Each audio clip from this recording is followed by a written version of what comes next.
Zuerst 90 Gramm Zucker, dann ein Ei, ein Päckchen Vanillenzucker,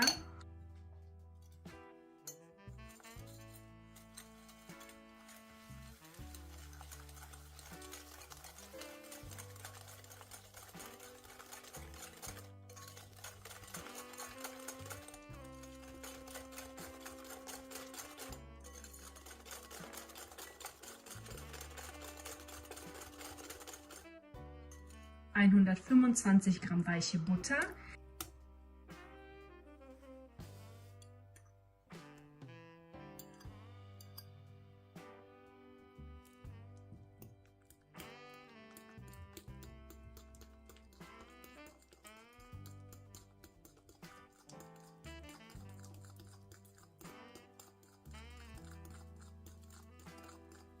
(250 Gramm) Mehl, Typ 405 und ein halbes Päckchen Backpulver. Das alles zu einem glatten Teig verrühren und einen Teil zur Seite stellen für die Streusel.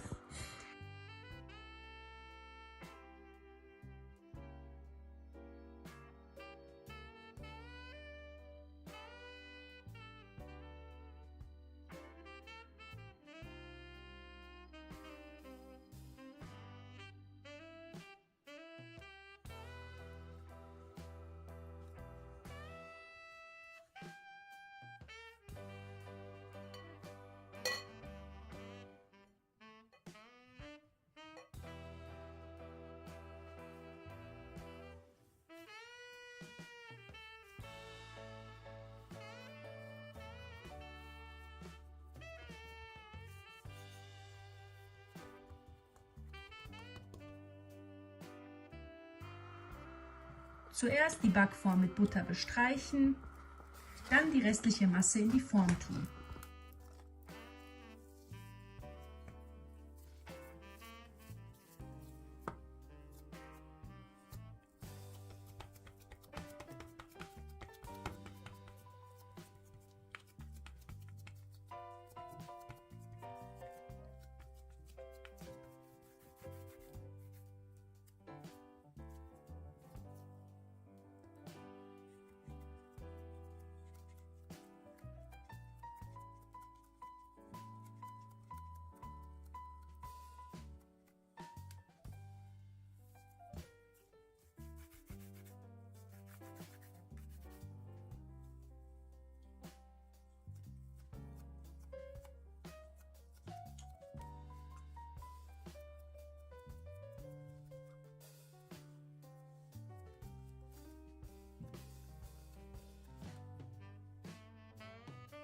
Für den Belag brauchen wir ein Ei,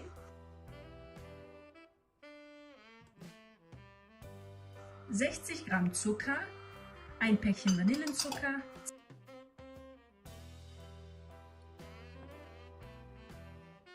(200 Gramm) Schmand,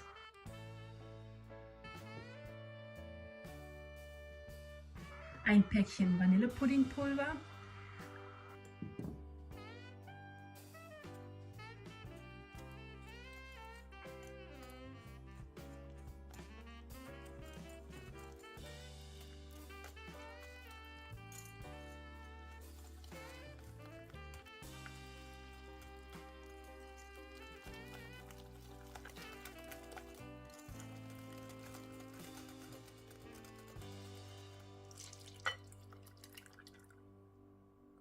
und 250 Milliliter Milch.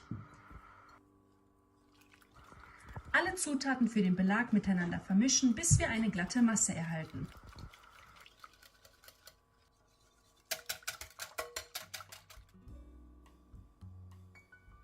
Einmal Dosenkirschen,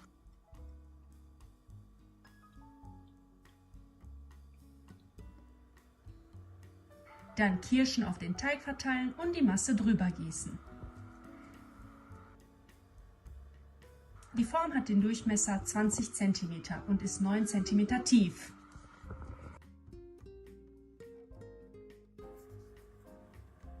Anschließend im vorgeheizten Backofen bei 180 Grad ca. 20 Minuten backen. Dann Streusel drüber streuen und weitere 35 bis 40 Minuten backen.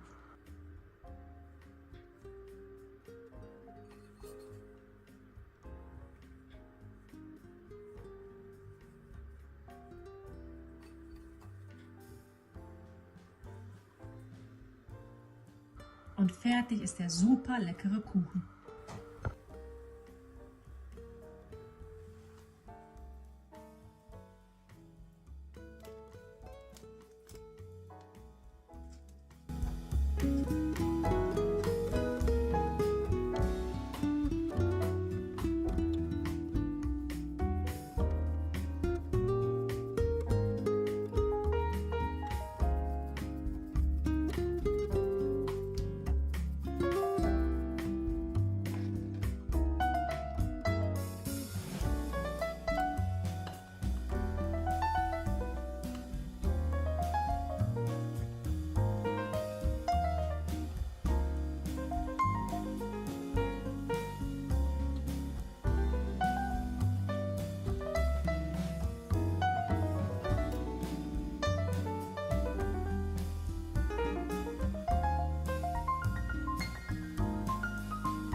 Für das heutige Rezept brauchen wir 100 ml lauwarme Milch, 2 Esslöffel Zucker, 15 Gramm frische Hefe,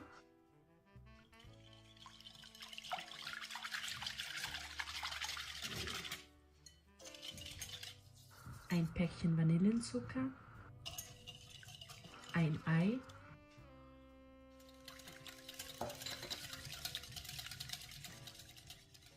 zwei Esslöffel Öl und 250 Gramm Mehl.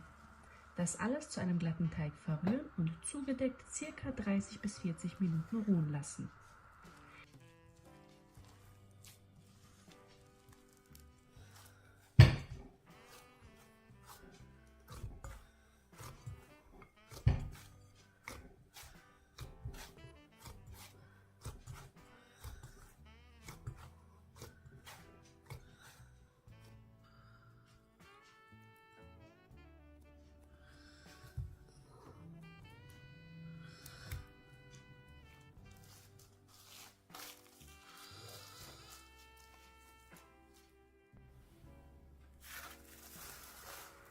Wenn der Teig aufgegangen ist, mit einem Nudelholz ausrollen auf ungefähr 40 x 30 cm.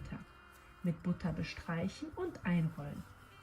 Anschließend im Tiefkühlfach eine halbe Stunde abstellen, damit es schön kalt wird.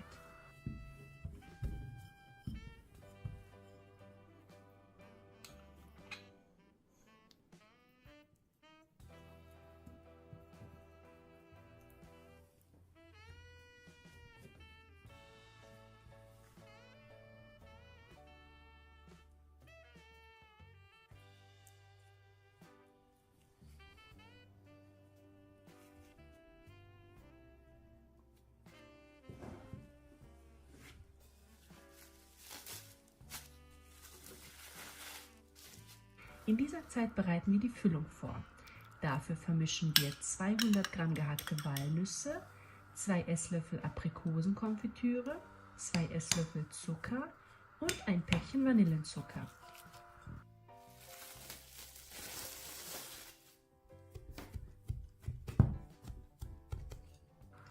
Danach nochmals mit einem Nudelholz ausrollen, die Füllung drauf streichen, schneiden und einrollen, so wie im Video.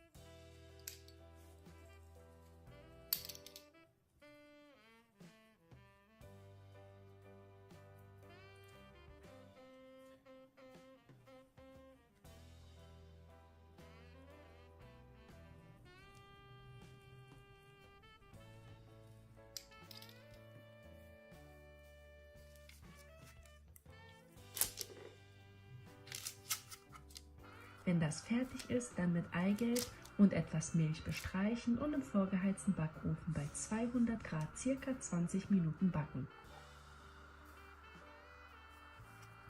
Wenn es fertig gebacken ist und abgekühlt ist, dann kommt die Schokoladenglasur drüber. Dafür erhitzt ihr 50 Gramm Schokolade mit 50 ml Sahne bei schwacher Hitze.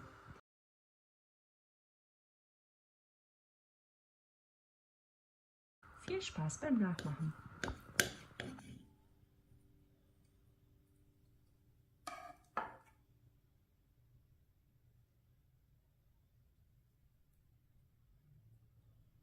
Video müssen wir zuerst eine Zitrone auspressen und 6 Äpfel schälen und die Mitte rausnehmen, so wie im Video.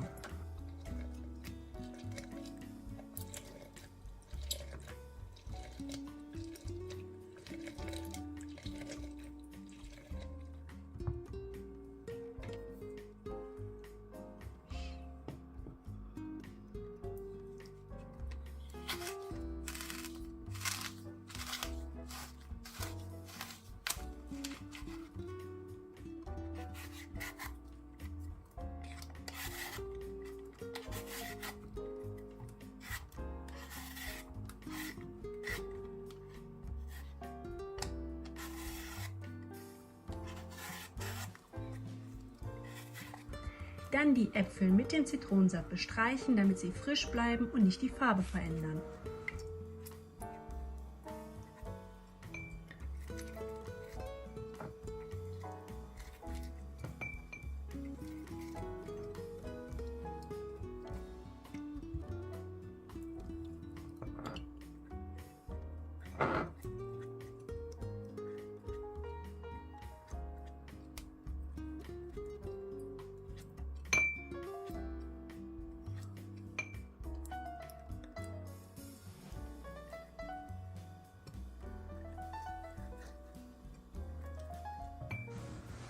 Anschließend die Füllung zubereiten.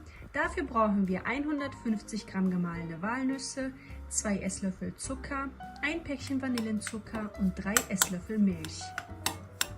Nun die Äpfel befüllen und dann im vorgeheizten Backofen bei 180 Grad ca. 20 Minuten backen.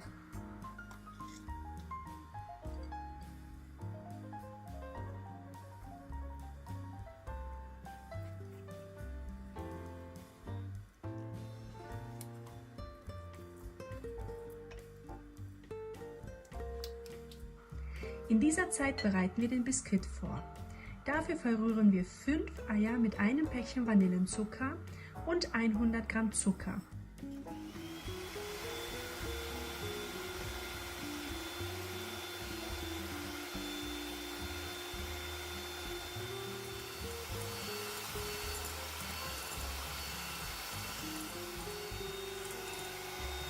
Und dann geben wir nacheinander 2 Esslöffel Öl, 2 Esslöffel Milch,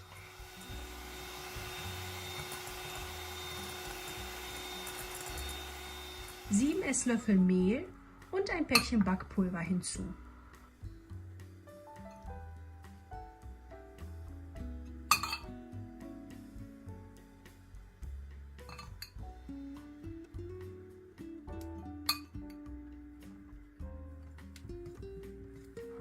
Alles gut miteinander vermischen, bis wir eine glatte Masse erhalten.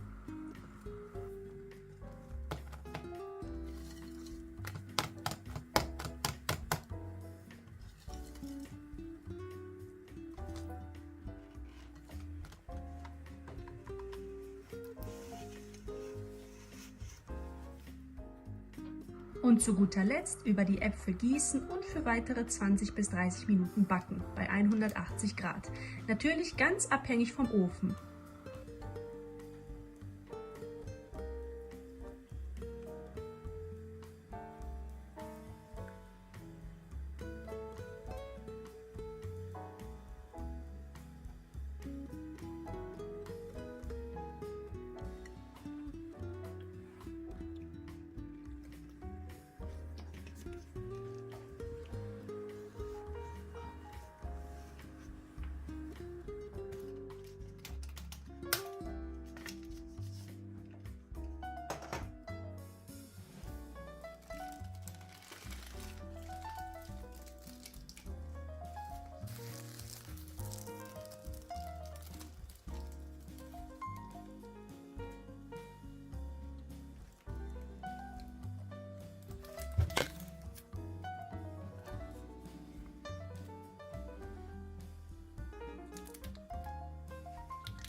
Wenn dann der Kuchen abgekühlt ist, 200 ml Sahne aufschlagen und bestreichen und anschließend Schokoladenraspeln drüber geben und fertig ist der leckere Kuchen.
brauchen wir 100 ml warme Milch, 7 Gramm Hefe, 1 Vanillenzucker, 4 Esslöffel Zucker, ein Ei, 250 Gramm Mehl und 30 Gramm Butter.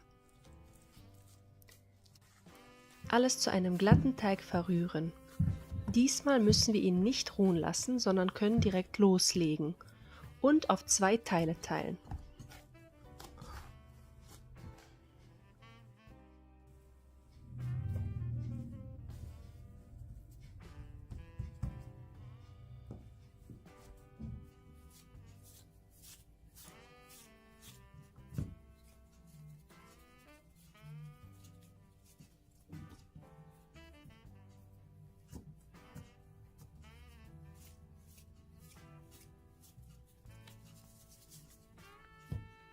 Mit einem Nudelholz ausrollen, so wie ihr das im Video seht.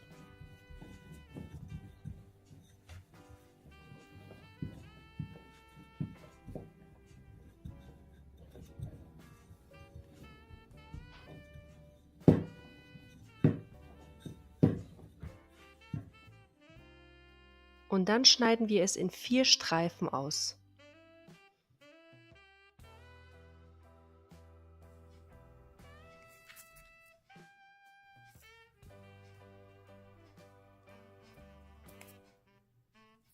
Jetzt kommt die Füllung. Oma hat 2 etwas größere Äpfel genommen und 50 Gramm braunen Zucker. Jetzt befüllen wir das Ganze mit den Äpfeln und streuen Zucker darüber.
Wenn alles fertig ist, dann mit Eigelb und etwas Milch bestreichen und bei 180 Grad ca. 30 Minuten backen.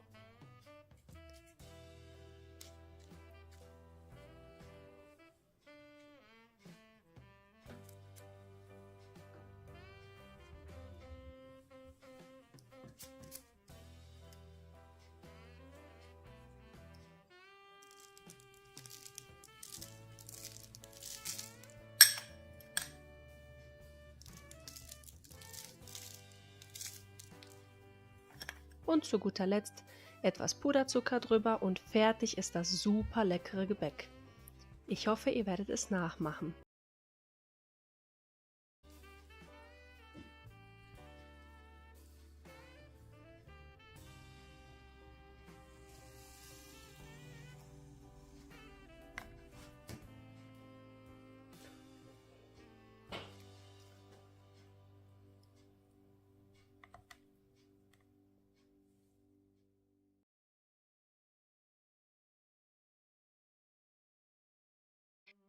Für den Sirup benötigen wir 600 Gramm Zucker, 800 Milliliter Wasser, ein Vanillenzucker und eine Zitronenschale.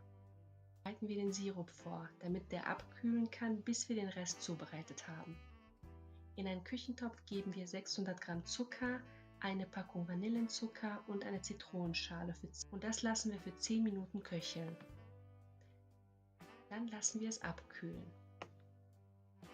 So, jetzt nehmen wir 400 Milliliter Milch, ein Esslöffel Puderzucker, 30 Gramm Butter und 20 Milliliter Öl. Wenn das angefangen hat zu kochen, geben wir 300 Gramm Mehl ein und rühren alles, bis sich eine feste und glatte Masse formt. Dann den Teig Mit dünner Folie bedecken und abkühlen lassen.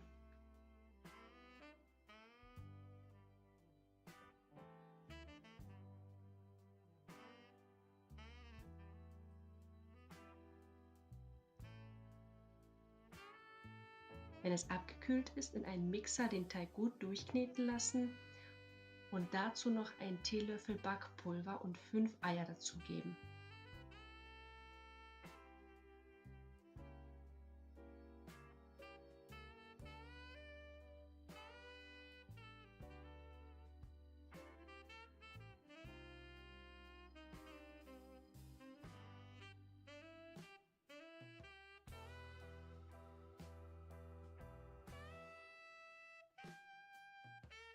Wenn die Masse fertig ist, tun wir in den Topf ungefähr 500 bis 700 ml Öl hinein, lassen das geformte Dessert von allen Seiten gut anbraten.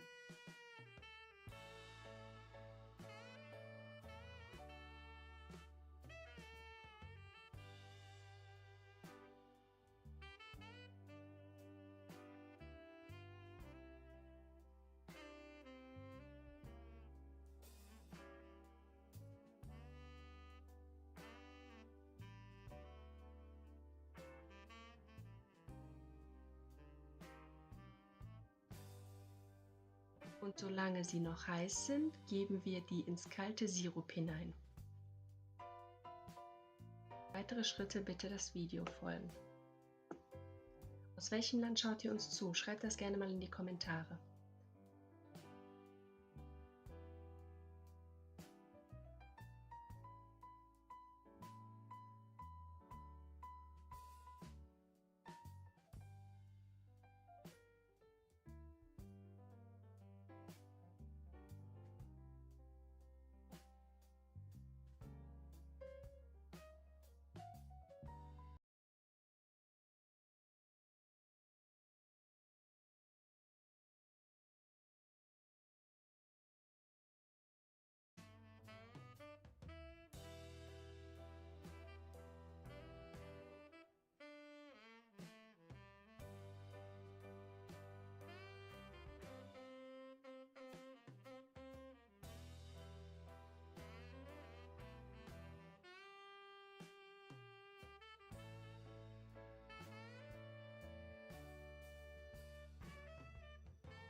Die japanische Dorayaki zu machen ist nach diesem Rezept viel leichter.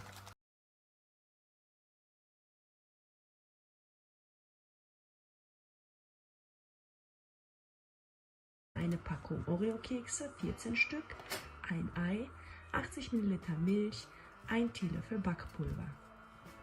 Zuerst trennen wir den Keks von der Füllung. Dann geben wir die Kekse in die Maschine und zerkleinern sie. Nun schlagen wir ein Ei und 80 ml Milch.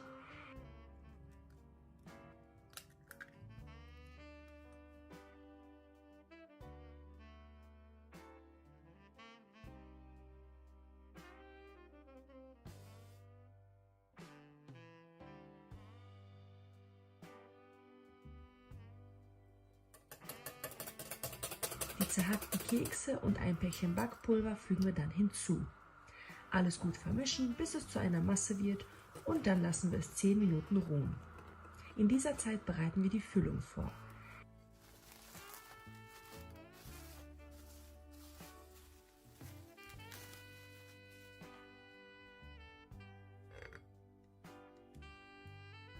So wie im Video anbraten, bis Bläschen entstehen und dann wenden und von der anderen Seite circa 1 Minute weiter braten.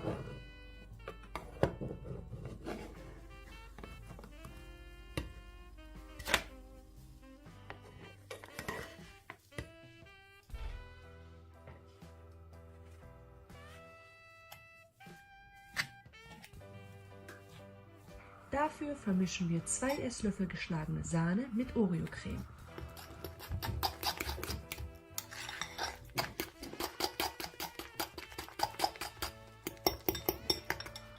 Und zum Schluss befüllen.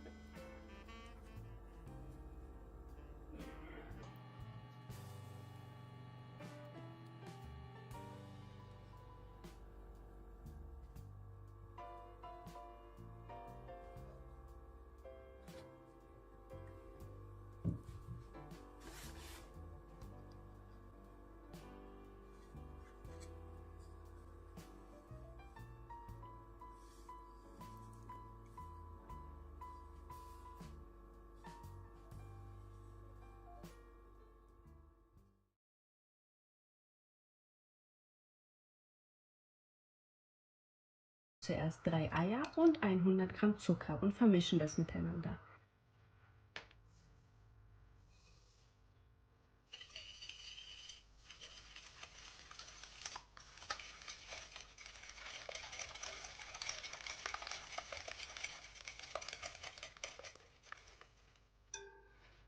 Dann fügen wir den Rest hinzu.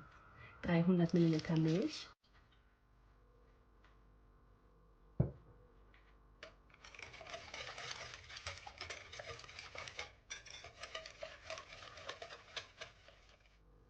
280 Gramm Mehl für Kuchen und ein Teelöffel Honig oder Vanilleextrakt.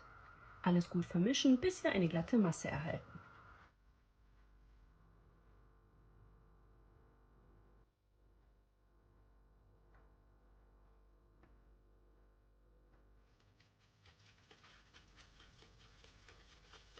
Habt ihr heute was Schönes gebacken oder gekocht?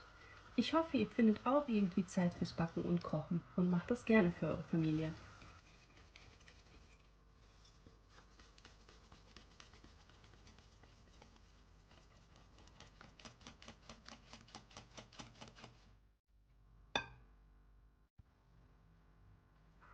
Nun einen Apfel in dünne Scheiben schneiden und jede Scheibe kurz auf etwas Öl oder Butter anbraten.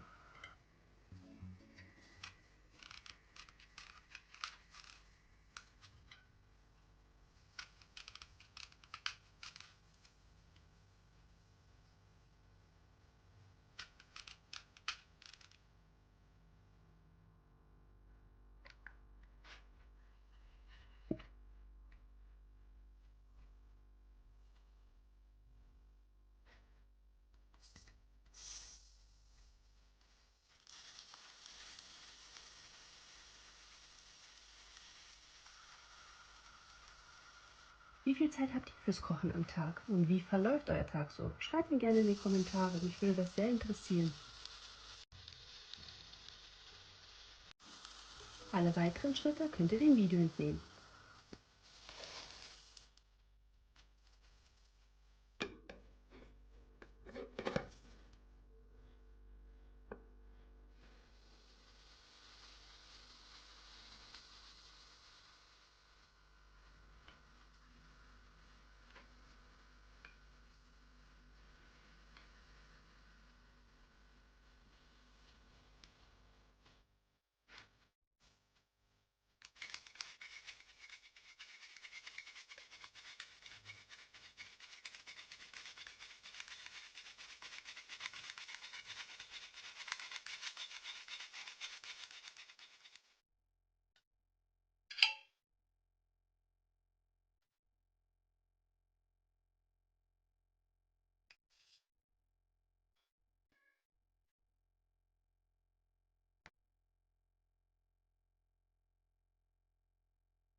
Erstmals müssen wir 2 Eier und 4 Esslöffel Zucker einrühren.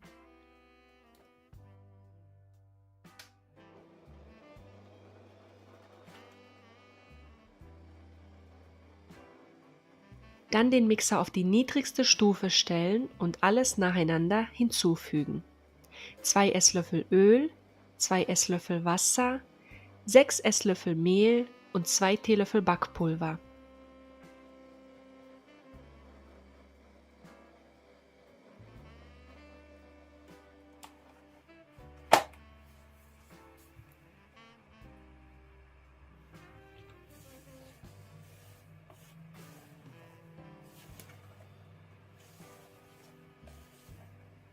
Wenn wir eine glatte Masse bekommen haben, geben wir das Ganze in eine Form hinein und lassen es für 20 Minuten bei 180 Grad backen.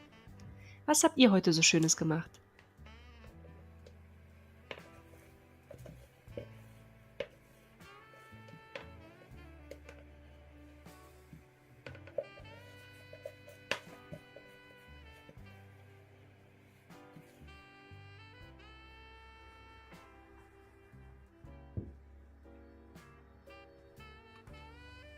Jetzt lassen wir den Tortenboden abkühlen und in der Zeit werden wir eine Packung Tortenguss zusammen mit 250 Milliliter Wasser kochen lassen.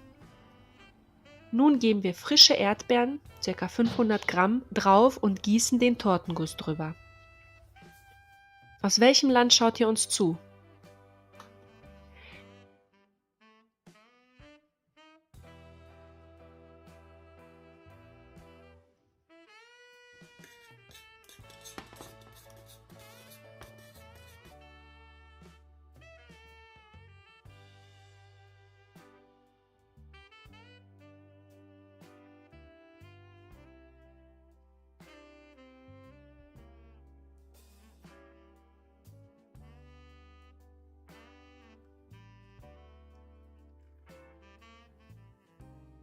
Nur noch frische Sahne zubereiten und der Kuchen ist fertig.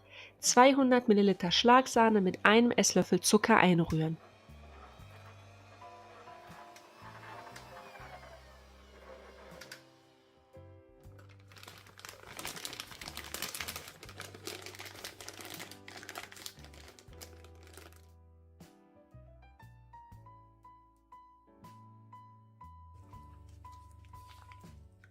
Alles abkühlen lassen und genießen.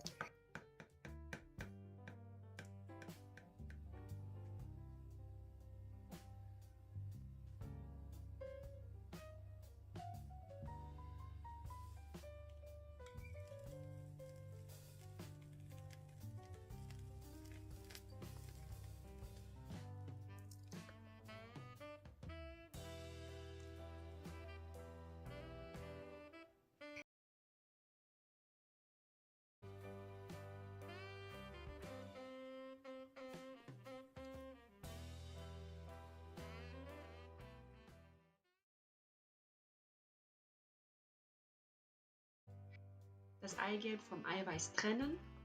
Erstmals Eigelb mit Zucker einrühren.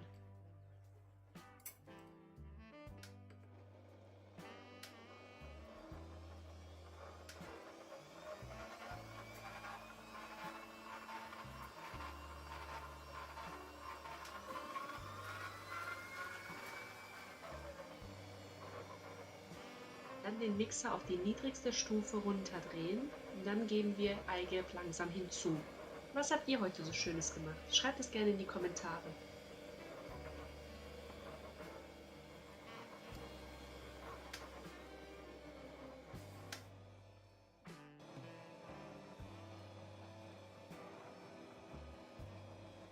Wenn das fester wird, geben wir dann immer nacheinander einen Löffel Mehl, einen kleinen Löffel Backpulver hinzu.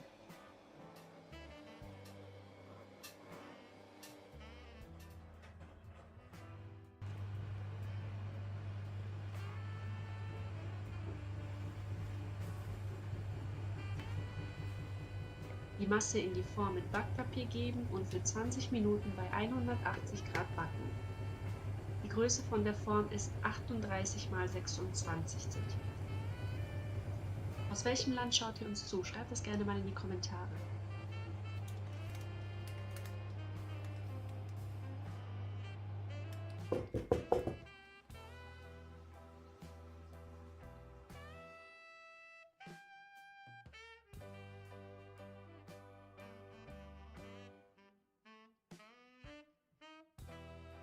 Wenn das fertig ist, tauchen wir ein Stück vom Backpapier ins Wasser und dann rollen wir den Teig damit ein.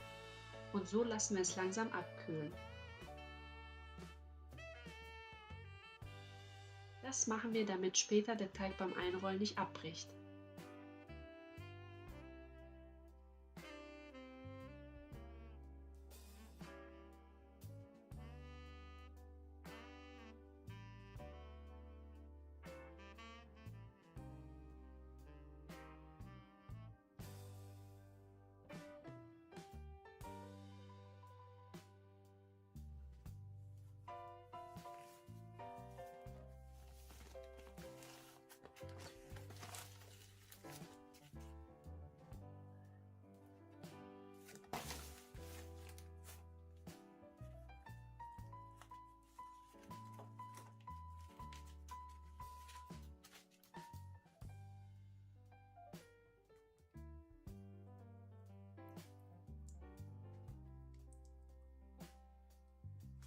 So, jetzt bestreichen wir ihn mit der Füllung und bestreuen ihn mit Puderzucker. Für die Füllung nehmen wir 150 Gramm Heidelbeere-Marmelade, aber ihr könnt auch etwas anderes nehmen.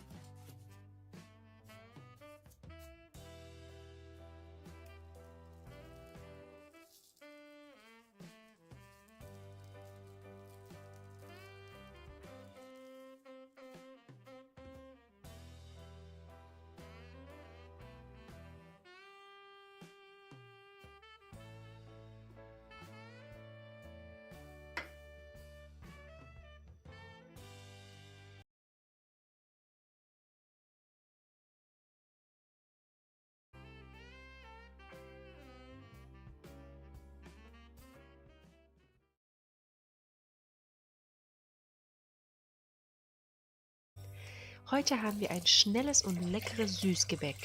Dafür brauchen wir 500 Gramm Filoteig oder 12 einzelne Teigblätter, 300 Gramm gemahlene Walnüsse und 200 Gramm Butter. Zuerst aber machen wir den Zuckersirup für das Gebäck, damit das abkühlen kann, bis wir den Rest zubereiten. Für diesen Sirup brauchen wir 500 Gramm Zucker, 600 Milliliter Wasser und ein Päckchen Vanillenzucker. Das alles zum Kochen bringen und 10 Minuten köcheln lassen und anschließend abkühlen lassen. Nun kommen wir zu dem Filoteig. Da nehmen wir ein Teigblatt und beschmieren ihn mit Butter und legen ein weiteres darüber.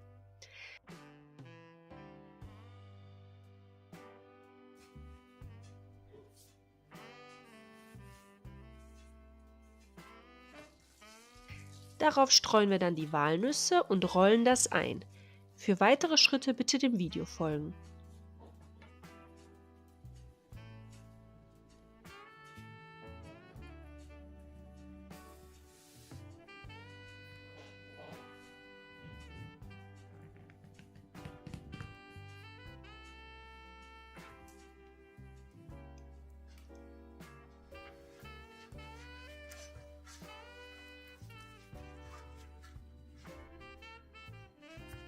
Wenn das alles fertig ist, beschmieren wir das mit der restlichen Butter und backen es anschließend bei 180 Grad für 30 bis 40 Minuten.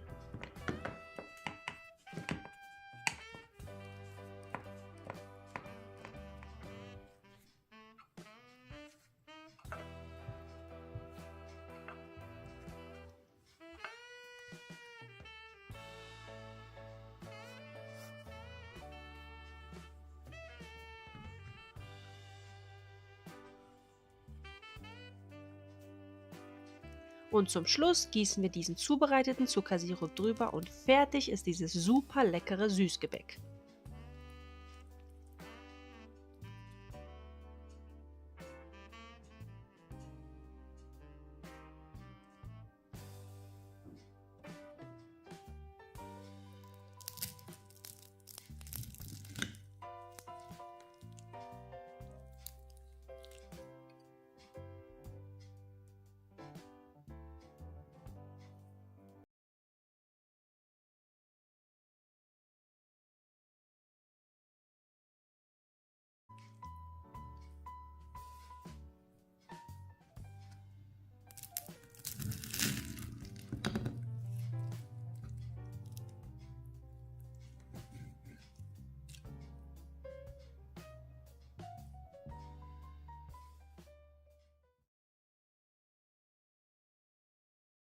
Heute brauchen wir 100 Milliliter warme Milch, 40 Gramm Zucker, 7 Gramm Hefe, ein Vanillenzucker, ein ganzes Ei und 3 Eigelbe,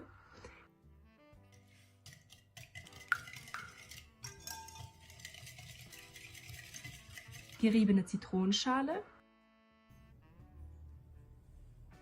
300 Gramm Mehl und 40 Gramm Butter.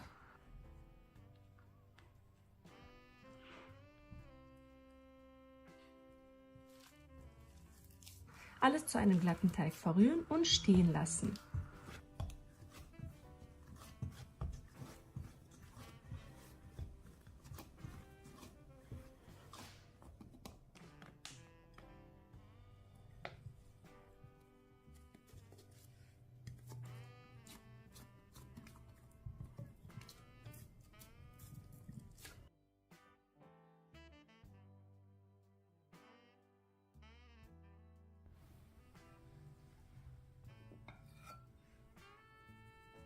Dann mit einem Nudelholz auf ca. 1 cm Dichte ausrollen.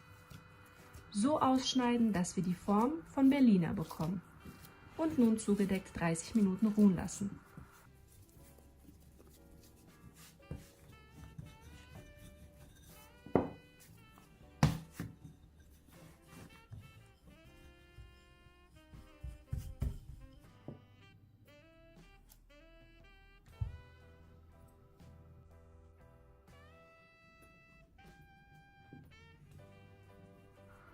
Aus welchem Land schaut ihr uns zu? Schreibt es gerne in die Kommentare.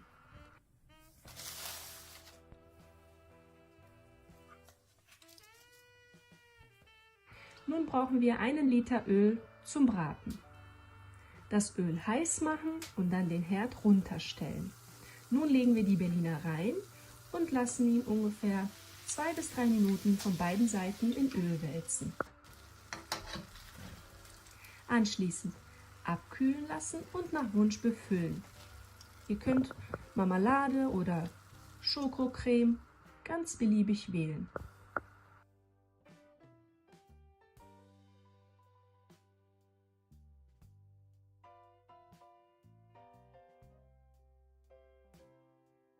Zu guter Letzt in Zucker noch etwas einwälzen und fertig sind die selbstgemachten Berliner.